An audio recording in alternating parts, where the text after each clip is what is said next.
अमेरिकी राष्ट्रपति Donald Trump मंगलवार को 8 अरब और मुस्लिम देशों के साथ एक बैठक करने जा रहे हैं। व्हाइट हाउस की प्रेस सेक्रेटरी कैरोलिन लेविट ने इसकी पुष्टि की है। ये बैठक ऐसे वक्त पर हो रही है जब न्यूयॉर्क में संयुक्त राष्ट्र महासभा की बैठक में गाजा का मुद्दा छाया हुआ है।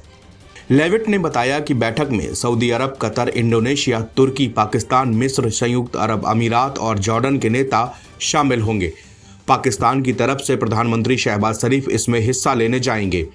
इस बैठक में ट्रंप गाजा में युद्ध समाप्त करने और उसके बाद शासन की अमेरिकी योजना का खुलासा कर सकते हैं। इस योजना पर ब्रिटेन के पूर्व प्रधानमंत्री टोनी ब्लेयर महीनों से काम कर रहे हैं। एक्सियोस ने अपनी रिपोर्ट में बताया है कि अमेरिका चाहता है कि अरब और मुस्लिम देश गाजा में सैन्य बल भेजने पर सहमत हों। इससे इजराइल की वापसी संभव हो सके।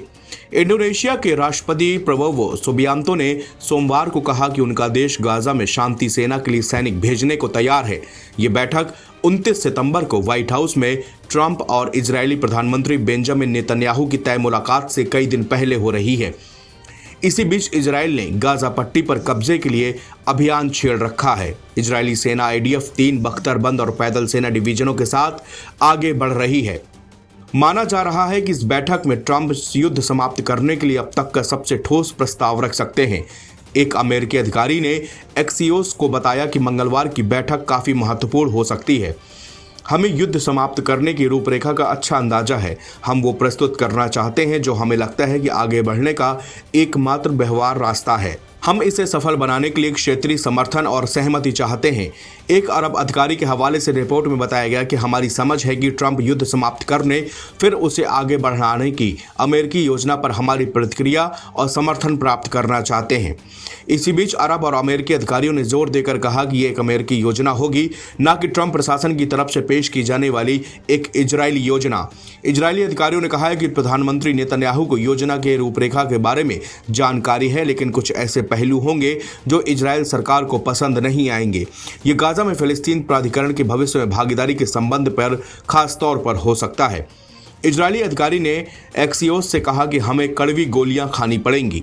मंगलवार को बहुपक्षीय बैठक से पहले डोनाल्ड ट्रंप संयुक्त राष्ट्र महासभा को संबोधित करेंगे, जिसमें वो दुनिया भर में अमेरिकी ताकत के नवीनीकरण पर बात करेंगे। हालांकि ये स्पष्ट नहीं है कि ट्रंप महासभा में अपने संबोधन में गाजा प्रस्तावों पर चर्चा करेंगे या फिर नहीं करेंगे। गाजा पर इजरायली हमलों के बीच दुनिया में फिलिस्तीन को मान्यता देने की भी होड़ मची हुई है। इजरायल के कई सहयोगी देशों ने फिलिस्तीन को एक देश के तौर पर औपचारिक मान्यता दी है। इसे पश्चिम की विदेश नीति में ऐतिहासिक बदलाव के तौर पर देखा जा रहा है।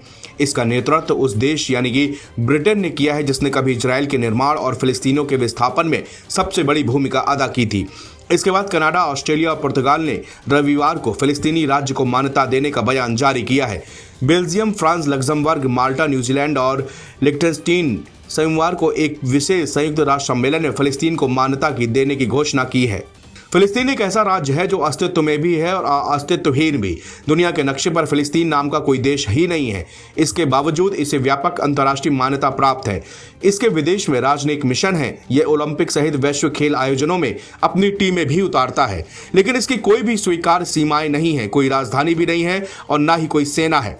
फिलिस्तीनी प्राधिकरण का अपने क्षेत्र पर पूर्ण नियंत्रण भी नहीं है। एक विनाशकारी युद्ध का सामना कर रहे फिलिस्तीन का एक हिस्सा गाजा अभी भी इजरायली कब्जे में है, इसलिए आज भी इसकी मान्यता काफी हद तक प्रतीकात्मक मानी जा रही है। नवभारत टाइम्स की रिपोर्ट।